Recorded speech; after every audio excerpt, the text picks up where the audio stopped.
In the summer of 480 BCE, the world held its breath.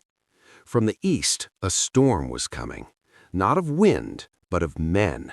An army so vast it seemed endless, soldiers from every corner of an empire stretching across continents, archers, cavalry, elite warriors known as the Immortals. At their head stood a king who believed he could not be stopped. Xerxes I. His mission was simple: crush Greece, burn its cities, and erase the humiliation his father suffered years before. But Greece was not one united empire. It was a collection of rival city-states, often divided, often fighting each other. Yet now, faced with annihilation, they made a choice: stand together or fall alone. To stop Xerxes, the Greeks needed more than courage.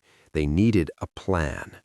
They found it in a narrow mountain pass called Thermopylae, a place where the land itself would fight for them. Cliffs on one side, sea on the other, a choke point.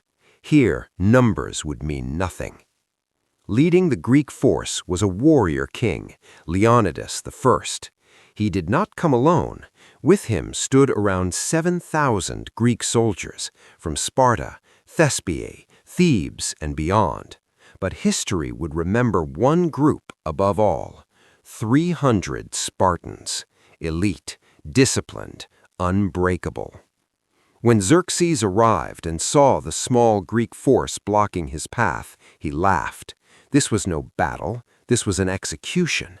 He sent a message: lay down your weapons, surrender, and you will live.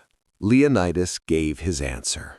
Short, cold, legendary. Come and take them. The battle began. Wave after wave of Persian soldiers surged into the narrow pass, and wave after wave was pushed back. The Greek phalanx held firm, shields locked, spears forward, a wall of bronze and discipline. The Persians had numbers, but numbers could not move in the tight pass. Their arrows darkened the sky, but the Greeks held their ground. Their armor turned death aside. Their formation never broke. Frustrated, Xerxes sent his best, the Immortals, his elite guard. If anyone could break the line, it was them.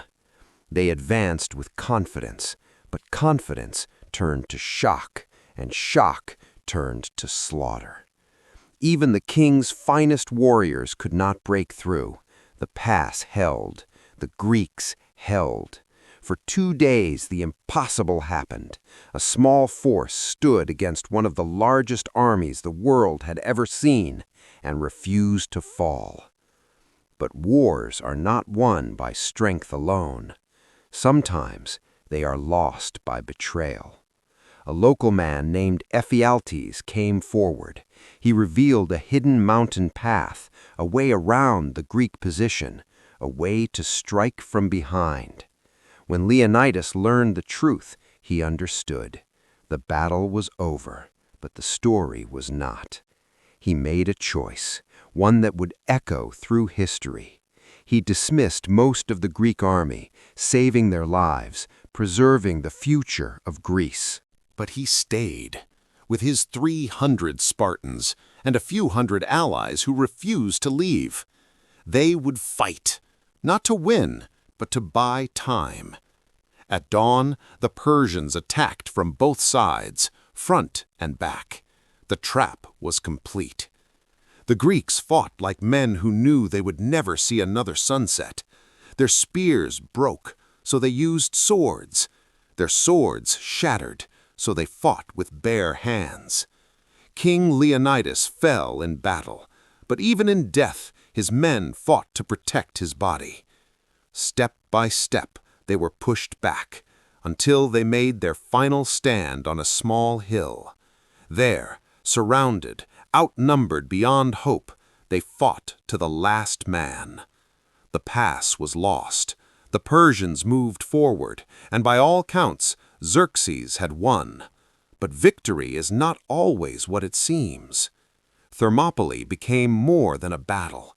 It became a symbol of resistance, of sacrifice, of what a few determined men can do against impossible odds. The stand of Leonidas and his men bought Greece something priceless: time. Time to prepare, time to unite, time that would soon lead to a decisive victory at sea, at Salamis. Xerxes came to conquer a divided land, but he left having awakened something far more dangerous: unity.